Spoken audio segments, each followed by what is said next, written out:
জনগণের আকাঙ্ক্ষা বাস্তবায়নে কাজ করবে তরুণদের নতুন রাজনৈতিক দল জাতীয় নাগরিক পার্টি। প্রত্যাশা, বিএনপি, জামায়াতে ইসলাম, ইসলামী ঐক্যজোট এবং গণসংহতি আন্দোলন সহ জাতীয় নাগরিক পার্টির আত্মপ্রকাশ অনুষ্ঠানে অংশ নেয়া বিভিন্ন রাজনৈতিক দলের নেতাদের। তারা বলছেন, গণতন্ত্র বাস্তবায়নে নতুন দলের সঙ্গে কাজ করতে আগ্রহী তারাও।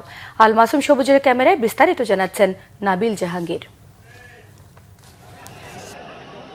জাতীয় নাগরিক পার্টির আত্মপ্রকাশ অনুষ্ঠানে দলটির কর্মী সমর্থক ছাড়াও আমন্ত্রিত অতিথিদের মধ্যে ছিলেন বিএনপি, জামায়াত ইসলামী, গণসংহতি আন্দোলন সহ বিভিন্ন রাজনৈতিক দলের নেতারা।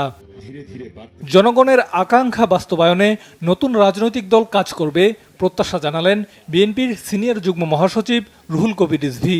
দেশে যে অধিকারের জন্য তারা সংগ্রাম করেছে এবং রক্ত ঝরিয়ে যে সংগ্রাম করেছে, সেই রক্তের মূল্যায়ন হবে যদি এই রাজনৈতিক দলটি সত্যিকার অর্থে জনগণের পক্ষে, মানুষের দাবি দেওয়ার পক্ষে এবং গণতান্ত্রিক ইনস্টিটিউশনগুলো গড়ার যে অঙ্গীকার আমরা তখন শুনলাম, সেই ইনস্টিটিউশনগুলো যদি গড়ে তোলে, যেটা শেখ হাসিনা একবারে ভেঙে ফেলেছে, ধ্বংস করে দিয়েছে, তো সেগুলো যদি গড়ে তোলা সম্ভব হয়, গড়ে তোলার ক্ষেত্রে তারা যদি একটা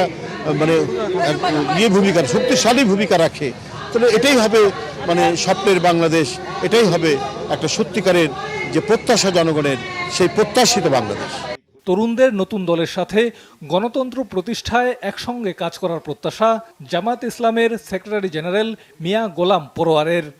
আমরা জামায়াত ইসলামী একটি সুস্থ, সাবলীল, গণতান্ত্রিক রাজনৈতিক নীতিতে বিশ্বাসী। সেই হিসেবে একটি নতুন দলের আত্মপ্রকাশ রাজনীতির ময়দানে তাদের এই নতুন পদচারণার এই মহেন্দ্রক্ষণে আমরা তাদেরকে স্বাগতম জানাই এবং শুভকামনা করি। আমরা মনে করি সকল রাজনৈতিক দলের পারস্পরিক সৌহার্দ্যপূর্ণ সুসম্পর্ক, ভিন্ন ভিন্ন মত থাকা সত্ত্বেও জুলাই অভ্যুত্থানের চেতনাকে ধারণ করে একটা জাতীয় ঐক্যের পরিবেশে যদি আমরা এক লক্ষ্যে চলতে পারি, তো আমাদের গণতন্ত্রের ভিত্তি দৃঢ় হবে, মজবুত হবে।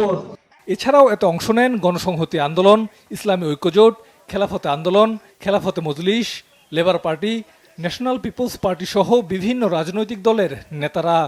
তারা যেহেতু আমাদেরকে বড় একটা সাফল্য এনে দিচ্ছেন, একটা ফ্যাসিস্ট সরকারের পতন ঘটায়, আর যেটা বড় বড় রাজনৈতিক দলের দ্বারা সম্ভব হয় নাই, তাদের জন্য এই জন্য সবারই সহানুভূতি আছে।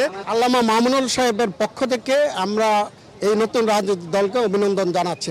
আমি এই দলটির যারা নেতৃত্বে আছেন তাদেরকে বলবো, আমরা যারা বিগত দিনে বাংলাদেশের গণতন্ত্র পুনরুদ্ধার আন্দোলনে ভূমিকা রেখেছি, আমরাও আপনাদের বন্ধু, আমরা আপনাদের পূর্বসূরি, আমরাও একই দাবিতে, আমাদের সবার উদ্দেশ্য এক, আমরা সবাই সম্মিলিতভাবে পথ চলতে চাই। আমরা আশা করি যে আমাদের সামনে একটা গণতান্ত্রিক রাজনৈতিক ব্যবস্থা তৈরি করার যে চ্যালেঞ্জ আছে, সেই চ্যালেঞ্জ মোকাবেলায় তারা ইতিবাচক ভূমিকা রাখবে। আজকে আমরা তাদেরকে শুভকামনা জানানোর জন্য, শুভেচ্ছা জানানোর জন্য, ভালোবাসা জানানোর জন্য, সমর্থন করার জন্য আমরা আজকে এখানে এসেছি। আমরা আশা করছি দুর্নীতিমুক্ত, দারিদ্র্যমুক্ত, সন্ত্রাসমুক্ত নতুন বাংলাদেশ গঠনে তারা তাদের যথাযথ ভূমিকা পালন করবেন। নতুন রাজনৈতিক দল নিয়ে নিজেদের প্রত্যাশার কথা জানালেন জাতীয় নাগরিক পার্টির নেতাকর্মীরাও।